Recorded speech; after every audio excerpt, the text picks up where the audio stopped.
Movement वहाँ से शुरू हुआ। मैं महोदय जिस स्टेट से आता हूँ उस स्टेट का बड़ा लेगेसी है। पाटलिपुत्रा सीट ऑफ पावर होता था। जब पाटलिपुत्रा था तो पाटलिपुत्रा से लेके कांधार तक राज्य चलता था। उधर उसका रीच पूरे देश में सब जगह पाटलिपुत्रा से चलता था। मौर्य वंश हो, गुप्त वंश हो, सबका चलता रहा। नमस्कार, मैं हूं आपका दोस्त आलोक कुमार। अभिवादन स्वीकार कीजिए मेरा। बिहार के मुख्यमंत्री नीतीश कुमार स्वाभिमानी हैं। उनके स्वाभिमान की एक से बढ़कर एक कहानियां हैं। वो कतई झुकने वाले नहीं, वो किसी के फॉलोअर बनने को राजी नहीं, बल्कि अपने फॉलोअर को विश्वास दिलाते रहते हैं कि उनका लीडर अभी जिंदा है, नीतीश कुमार अभी जिंदा है। वो कतई नहीं बर्दाश्त करते एक सीमा से ज्यादा कोई प्रेशर में आ जाए। आप कहेंगे इस वक्त में मैं ऐसी बातें क्यों कर रहा हूं? अभी तो एनडीए के नेता बने हो, बिहार विधानसभा में 202 का प्रचंड बहुमत पाया उन्होंने। उस बहुमत के आधार पर उन्होंने मुख्यमंत्री की शपथ ली है। प्रधानमंत्री दौड़े चले आए हैं, हेलीकॉप्टर लैंड किया उन्होंने गांधी मैदान में और शपथ दिलाई है। 15 दिन भी तो नहीं बीते हैं, लेकिन ये नीतीश कुमार के स्वाभिमान की बात क्यों कर रहा हूं? ऐसा क्या मुझे दिख गया कि नीतीश कुमार का स्वाभिमान जगता हुआ दिख रहा है? दरअसल पार्लियामेंट, लोकसभा और राज्यसभा की कार्रवाई चल रही है। लोकसभा में सोमवार के दिन जनता दल यूनाइटेड के सीतामढ़ी से सांसद हैं देवेश चंद्र ठाकुर। उन्होंने लोकसभा में जो चर्चा चली है वंदे मातरम को लेकर के, उस पर बहस जो चली है, उस पर भारतीय जनता पार्टी का लाइन टो करने के बजाय, प्रधानमंत्री नरेंद्र मोदी का लाइन टो करने के बजाय, उनको फॉलो करने के बजाय साफ कहा कि जो वंदे मातरम, 2 स्टैंजा वाला वंदे मातरम जो है, जो राष्ट्रीय गीत है, वही राष्ट्रीय गीत का स्वरूप उन्हें कबूल है। बल्कि भारतीय जनता पार्टी या नरेंद्र मोदी, प्रधानमंत्री नरेंद्र मोदी का इशारा यह था कि जो बाकी 4 स्टैंजा हटाए गए थे, वो स्टैंजा को सिर्फ इसलिए हटा दिया गया था कि तत्कालीन प्रधानमंत्री जवाहरलाल नेहरू या उससे पहले जब कांग्रेस के नेता होते थे तो वो अपीजमेंट थ्योरी के तहत मुस्लिमों को खुश करने के लिए जो 4 स्टैंजा है वंदे मातरम का, ओरिजिनल वंदे मातरम का, जो आनंद मठ उपन्यास है मशहूर, उसमें प्रकाशित है। बंकिम चट्टोपाध्याय जो उसके लेखक है, महाकवि, उनके जो गीत हैं जो आनंद मठ में प्रकाशित हैं, उसके 4 स्टैंजा को इसलिए हटा दिया गया कि बाकी के 2 स्टैंजा इसलिए रखे गए राष्ट्रगीत के तौर पर क्योंकि उससे परिभाषित होता है कि इसमें कोई ऐसी बातें नहीं कही गई है जो कि बाकी धर्म के लोगों को, खास करके मुस्लिम लोगों को कोई दिक्कत आए। वंदे मातरम पे बहस चल पड़ी है, 150वां साल है उनकी रचना का, और पूरा नुक्ताचीनी हो रहा है कहाँ किस मोड़ पे दिक्कत हुई, किस मोड़ पे गांधी जी ने उसे कबूला, किस मोड़ पर नेहरू ने उसे रोका, किस मोड़ पे ला करके कविवर रविंद्रनाथ टैगोर को लाया गया और कहा गया कि 2 जो पंक्तियां वाला जो है वही सही है, सच्चा है। सिलसिलेवार तरीके से 150 साल की जो यात्रा है उसकी चर्चा हो रही है।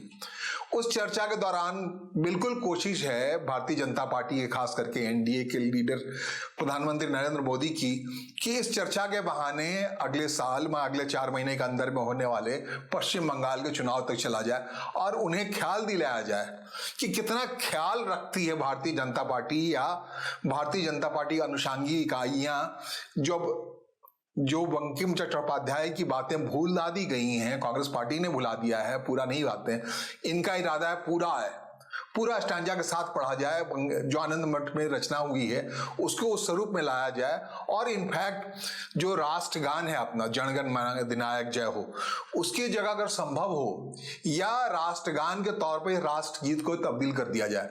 जो वंदे मातरम का मामला है, जो धरती माता को प्रणाम करने का मामला है, जिसको लेकर कई मुस्लिम क्लेरिक्स कहते हैं, लोकसभा में यह हंगामा उठा कि वो किसी और को नहीं मानते, तो एक जो बात है, जो वंदे मातरम की खुशबू है, उसको पूरे फुल स्पिरिट में और ये दावे के साथ कि भारतीय जनता पार्टी हो या राष्ट्रीय स्वयंसेवक संघ हो, उसे फुल स्पिरिट में चाहती है, उसे राष्ट्रगान के तौर पे गाना चाहती है।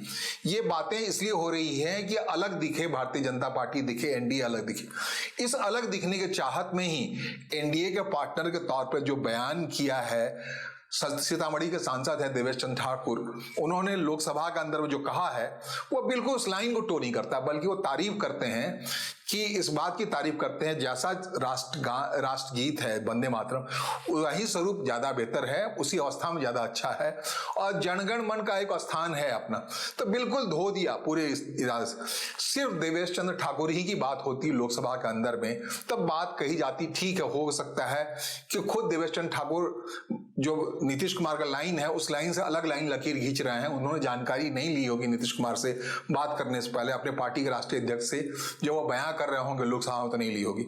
उसके अगले दिन यानी मंगलवार को जब राज्यसभा में सब बोलने की बारी आई, तब राष्ट्रीय कार्यकारी अध्यक्ष जो है जनता दल यूनाइटेड के संजय कुमार झा, उन्होंने ठीक वही लाइन लिया जो देवेश चंद्र ठाकुर ने लोकसभा में लिया था। राज्यसभा में बोलने की जब बारी आई तो संजय कुमार झा ने इस बात को बोला, और इतना ही नहीं बोला, उन्होंने कहा कि हमें सदियों से पाटलिपुत्र जो है पावर सेंटर रहा है, उसका जब तक पाटलिपुत्र पावर सेंटर था तब तक इसका राज कांधार तक था, दूर दूर तक था, दूसरे विदेशों तक था, और इसलिए था कि पाटलिपुत्र का जो चरित्र है वह सर्वग्राही है, सबको एक्सेप्टेबल है, हर को समाहित करने का इरादा है, मौर्य वंश हो या गुप्त वंश हो, पाटलिपुत्र में जब तक पावर सेंटर रहा पाटलिपुत्र तब। और अब जो डिस्क्रिमिनेट किया जा रहा है, अब संकुचित विचारधारा के नाम पे, विचारों के नाम पे सेग्रीगेट करके कुछ लोगों को छोड़ के जब ये बातें की जा रही है, वो पाटलिपुत्र को नहीं भाती। ये कौन कह रहे हैं? वो संजय कुमार झा कह रहे हैं, जो जनता दल की ओर, जनता दल यूनाइटेड की ओर से राष्ट्रीय कार्यकारी अध्यक्ष हैं और राज्यसभा में बोलने के हकदार हैं। जाहिर तौर पर राष्ट्रीय अध्यक्ष जनता दल यूनाइटेड के जो मुख्यमंत्री हैं बिहार के नीतीश कुमार ने सिग्नल दिया होगा, पार्टी लाइन ऐसे ही चलेगी, ऐसे ही चलेगी। आपको बताना पड़ेगा फॉलोअर नहीं है, अपने फॉलोअर्स को बताना पड़ेगा कि लीडर की पार्टी है, ये अलग मटेरियल के बने हुए लोग हैं, ऐसे झुकने वाले नहीं हैं। जब बार बार बात हो रही है कि एनडीए के अंदर ही इस बात को लेकर रस्साकसी है कि नीतीश कुमार झुक गए, झुक करके उन्होंने गृह मंत्रालय अपना दे दिया पहली बार भारतीय जनता पार्टी को, एक दबाव में झुक गए कि उन्होंने विधानसभा अध्यक्ष की कुर्सी दे दी। इसका मतलब ये कि नीतीश कुमार बीमार है, कमजोर है, उनको रिप्लेस करने की बात होनी चाहिए। जब ये सारी बातें हो रही है तो नीतीश कुमार अपने हिसाब से उठ के खड़े हो रहे हैं, न सिर्फ बिहार के अलग अलग जगहों पर जा रहे हैं, दिखा रहे हैं अपनी सक्रियता को, बल्कि अपने तबादलों के जरिए भी उन्होंने कई IAS अधिकारी, IPS अधिकारी एक झटके में तबादले कर दिए। बताया ये कि राजा मैं ही हूं, जो मुख्यमंत्री कुर्सी पर बैठा व्यक्ति है, भले ही गृह मंत्रालय किसी और को दिलवा लो, बाकी दिलवा लो, लेकिन अगर कहोगे कि दबाव के तहत मैं झुक गया हूं तो ऐसी बात नहीं है। एक सहमति से चलिए तो चलेंगे। और ये बात उन्होंने पार्लियामेंट में जाके कही, उस पार्लियामेंट में जहां आपको बताने के लिए काफी होना चाहिए कि Janata Dal United, TDP Telugu Desam party, और तीसरी जो चिराग पासवान की पार्टी है LJP, इन तीनों के मिलाकर के 35 सांसद हैं, 35 लोकसभा सदस्य हैं। इन्हीं 35 लोकसभा सदस्यों के सहारे प्रधानमंत्री नरेंद्र मोदी की सरकार, बहुमत की सरकार है। इस बार भारतीय जनता पार्टी को महज 2024 के चुनाव में 240 सीटें आई थी, लोकसभा में पूर्ण बहुमत के लिए 272 सीटें चाहिए। जाहिर तौर पर ये सीटें पूरी होती इन 35 सांसदों के जरिए, जो TDP के सांसद हैं, 12 जो जनता दल यूनाइटेड के सांसद हैं, और जो LJP के 5 सांसद हैं, इन्हें मिलाकर 35 सांसदों के समूह के जरिए ये NDA की सरकार चल रही है। इसमें से अगर 12 सांसदों वाले जनता दल यूनाइटेड थोड़ी नाराजगी दिखाती है, थोड़ा डेविएशन दिखाती है, तो इसका मतलब वो दिखा रही मैं हूं मैदान में। ऐसा नहीं है तमाम NDA के घटक दलों ने ऐसा किया है। TDP का लाइन भी वही था जो प्रधानमंत्री नरेंद्र मोदी का घिंचा लाइन था, भारतीय जनता पार्टी का घिंचा लाइन था। उसके सांसद जब बोलने लगे तो वो बिल्कुल उसी लाइन पे बोले। और भी LJP का मामला कहना ही क्या, LJP तो खुद कहती है LJP is BJP, BJP is LJP। तो उसके ओर से जब बोलने लगे राजेश जी, उसके सांसद लोकसभा, तो बिल्कुल भारतीय जनता पार्टी का जो लाइन है उसे टो करते हुए बोले, कहीं से कोई डेविएशन नहीं, बल्कि जनता दल यूनाइटेड की ओर से साफ इशारा किया गया, अगर आप बिहारी स्मता के नाम पर अब बिहार बंगाल जाना चाह रहे हैं चुनाव के जरिए, तो मैं भी मौजूद हूं जनता दल यूनाइटेड पार्टनर के तौर पे, मुझे ले चलिए। बंगाल में बहुत बड़ी आबादी है बिहारियों की, वहां मैं आपके काम आ सकता हूं, लेकिन मेरी आइडेंटिटी सेपरेट है। मैं मर्ज नहीं किया हूं पूरी तरह से भारतीय जनता पार्टी की आइडेंटिटी में, और इसलिए मर्ज किया हूं कि मैं अलग मटेरियल का बना हूं। बताएं, बार बार स्वाभिमान की बात, जब परीक्षा की बात होती है, जब नीतीश कुमार की बात होती है, स्वाभिमान की बात, तो कई दफे डीएनए चेक कराने की बात हुई है, कई दफे उठ खड़े होने की बात हुई है, कई दफे नीतीश कुमार ने ये बताने के लिए मैं हूं, मेरा वजूद अलग है, उलट करके चले जाते हैं लालू प्रसाद यादव के पास, आरजेडी के पास।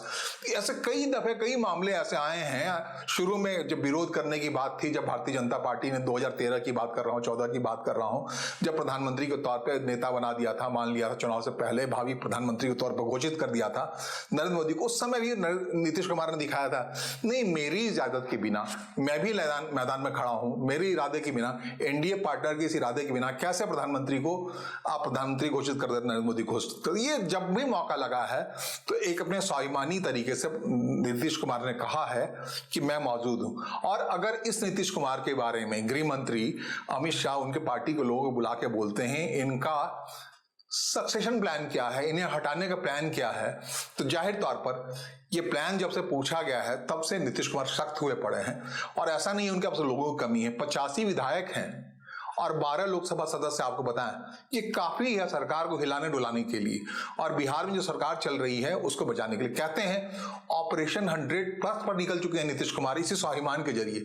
जब उन्हें लगा है भारतीय जनता पार्टी दिखाने की कोशिश कर रही है कि वो सदन में सबसे बड़ी पार्टी है, 89 उनके पास है भारतीय जनता पार्टी के पास सबसे बड़ी पार्टी के तौर पर, और सिर्फ 85 ही तो है जनता दल यूनाइटेड के पास। ये जिस रात चाहेंगे, जिस शाम चाहेंगे, वो 85 को बढ़ा करके 100+ कर लेंगे।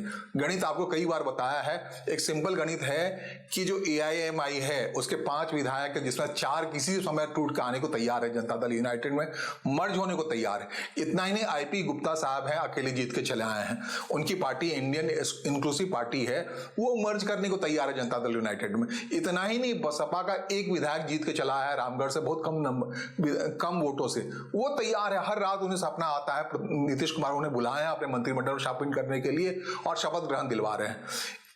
तो ये हालात हैं। इतना ही नहीं, और भी बात बताऊं कि कांग्रेस पार्टी हमेशा से नीतीश कुमार के समर्थन में रही है। कभी भी पूरे कैंपेन के दौरान राहुल गांधी ने एक बार भी नीतीश कुमार को निशाने पर नहीं लिया था।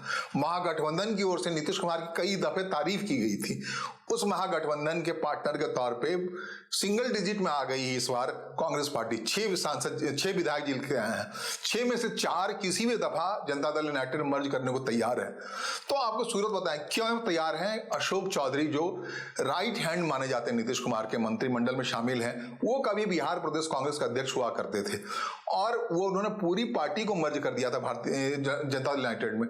तो जो स्थिति है, स्वाभिमानी नीतीश कुमार के पास स्वाभिमान को बचाए रखने की तमाम उम्मीदें हैं, तमाम ताकत है। ऐसे में अगर उनको किसी को लगता है कि हाथ मरोड़ कर नीतीश कुमार को समझा दिया जाएगा, तो ये बात बता दी नीतीश कुमार इस हालत में संजय कुमार झा के हवाले से राज्यसभा में और देवेश चंद्र ठाकुर के हवाले से लोकसभा में भारतीय जनता पार्टी को बता दिया है, मैं भी हूं, मुझे नजरअंदाज मत करो और मैं सर्वग्राही हूं। यही इंक्लूसिव पॉलिटिक्स है जिसके आधार पर जनता दल यूनाइटेड का अस्तित्व बचा पड़ा है। वो चुनौती देती है बिहार में सारे समुदाय की महिलाएं हों या मुस्लिम वोट की बड़ी तादाद में जनता दल यूनाइटेड के नाम पे या नीतीश कुमार के चेहरे पे मिल जाया करता है। फिलहाल नीतीश कुमार के स्वाभिमान के जगने की बात को सुनाने और समझाने के लिए आपने जो समय दिया उसके लिए आपका आभार, नमस्कार, धन्यवाद।